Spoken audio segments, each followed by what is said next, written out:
Dilihat-lihat mah untuk jalur mah, orang ada sih ya. Tapi nggak tahu nih di bagian serabut dalemannya ya. Karena mah utuh ini.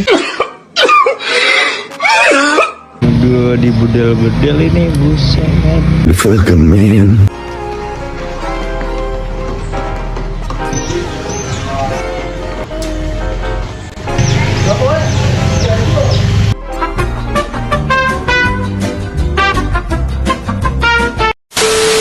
Oke, assalamualaikum warahmatullahi wabarakatuh. Jumpa lagi di Gilang Jasa Putra di channel YouTube gue sendiri nih ya. Jadi hari ini gue pengen ngecek listrikan Besti yang dibilang starter kagak hidup, sen kagak nyala, dan klaksonnya itu mati ya kan. Kita pengen ulek sama-sama, pengen cari tahu sama-sama di bengkel Agus Gober official nih ya kan. Dan juga sekalian dijelasin juga sama Mas Gober, Mas Agus ya kan, apa sih penyebabnya klakson kagak hidup, starter kagak nyala, dan sennya itu mati. Stop lamp belakang juga mati nih guys ya. Ini udah dicek juga di bagian jalur-jalur sikring itu aman-aman aja. Juga dicek juga nih di bagian bendik aman juga karena kita beli baru nih bendiknya, bendik pakai Karisma. Sikring juga nih dicek juga ya di bagian sikringnya. Nah sikringnya anti putus-putus dah ya kan. Tapi bohong. Nih anti putus-putus, tapi kita masih penasaran di bagian mana nih jalur-jalurnya yang putus gitu ya kan. Nah sebelum itu gua ada barang baru ini ya kan. Barang barunya itu ini dia guys, EDI buat bit karbu racing merek EGP. Nanti kita review juga karena yang udah jelas ini udah kurang enak dipakainya gitu ya guys ya, makanya kita ganti pakai EGP. Dan sekarang ini gue udah ngebongkar juga nih bagian tameng depan. Katanya sih ini dibongkar juga apa sih yang jalurnya yang putus gitu ya guys ya. Dilihat-lihat mah untuk jalur mah orang ada sih ya, tapi nggak tahu nih di bagian serabut dalemannya ya. Luarnya mah utuh ini, cuman kita nggak tahu nih apa sih yang putus jalurnya, kenapa bisa starter kagak hidup, sen kagak nyala, klakson mati ya kan, stop lamp belakang mati. Jadi ini kita biar tahu sama-sama buat teman-teman juga yang penyakitnya sama nih bit karbu, biar teman-teman tahu yang penyakitnya sama bit karbunya starter kagak hidup, apapun kagak hidup ya kan. Nih nonton fullnya nanti di sini aja. Oh ini dia, kita flash dulu.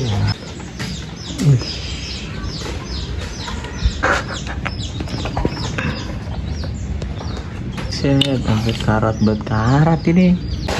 Ya baik lagi, ini udah dibongkar, dilepasin lah ya di bagian batok, tameng juga. Ini kabel-kabel diturunin semua, diurut segala macam, dicek juga di bagian mana sih yang putus. Terus juga di bagian spedol juga kan lampunya ada beberapa yang mati. Terus tadi udah ketemu, udah nyala juga ya mas ya? Udah nyala.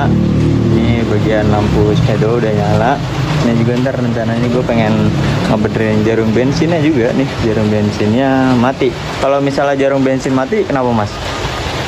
Ampere, biasanya ampere. Ampernya? Biasanya ampernya kalau misalnya jarum bensinnya mati tidak berfungsi. Nah kita bisa lihat sendiri nih ya di bagian lampu sepeda ini sudah nyala, mantap nih.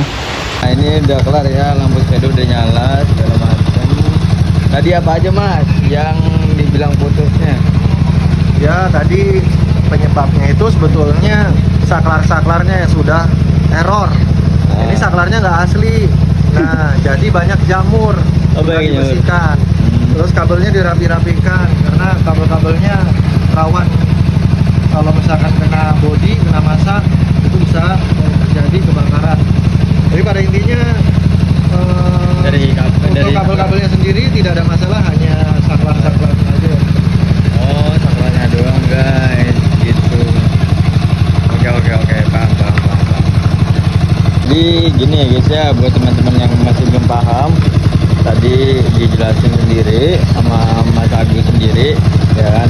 Kalau misalnya punya teman-teman juga satu kayak masalahnya seperti gua ini, starter gak nyala, terus klakson gak nyala, sen gak nyala. Ini sen udah nyala ya.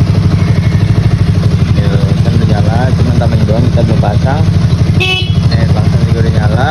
Nah, walau buat temen-temen yang nggak nyala gitu ya, starter nggak nyala, ini semuanya nggak nyala, kalian harus ngecek dulu di bagian screennya sendiri, dua ini ya, hidup apa enggak. Terus juga di bagian akinya harus normal, kalian harus teliti dulu ya di bagian akinya.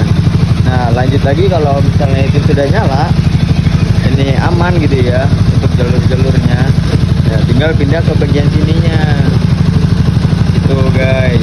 Tapi kalau misalnya saklarnya yang enggak kenapa, berarti dari jalur kabel mana? Kabel warna hitam biasanya putus. Kabel hitam warna- itu kabel positifnya Honda, jadi nanti diperhatikan kabel yang warna hitam. Nah, itu harus ada arus ya, Harus ada arus ya. arus listrik harus ada. Kayak contohnya kayak gimana sih mas? Tunjukin mas yang kabel hitamnya. Ini kabel yang warna hitam yang ini. Nah, yang ini nih. Kabel yang warna hitam ini. Oh. Kan di sini kan ada dua ya soket ya. Ya, Nah, kalian cari aja yang kabel warna hitam.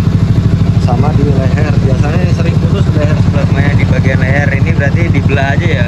Ya, dibelah juga. Nah, jalurnya hitam juga. Sama warna. Sama yang warna hitam. Kalian cek dulu kalau misalnya kalau di bagian saklar kalian aman, kalian ngecek juga di bagian kabel sini ada nggak yang putus. Untungnya punya kita kabelnya nggak ada yang putus, jadi cuman di bagian saklarnya saja. Ya mungkin cukup sampai segini dulu ya. Nah, mungkin gitu aja dulu ya konten kali ini soal kelistrikan Besti. Nah, buat teman-teman juga yang permasalahannya seperti kelistrikan Besti ini, bisa langsung komen aja atau langsung diterapin langsung di motor kalian nih. Semoga aja motor kalian juga sembuh seperti Besti ini nih kan. Jadi mungkin gitu aja konten kali ini, sampai jumpa di konten selanjutnya. Bye bye.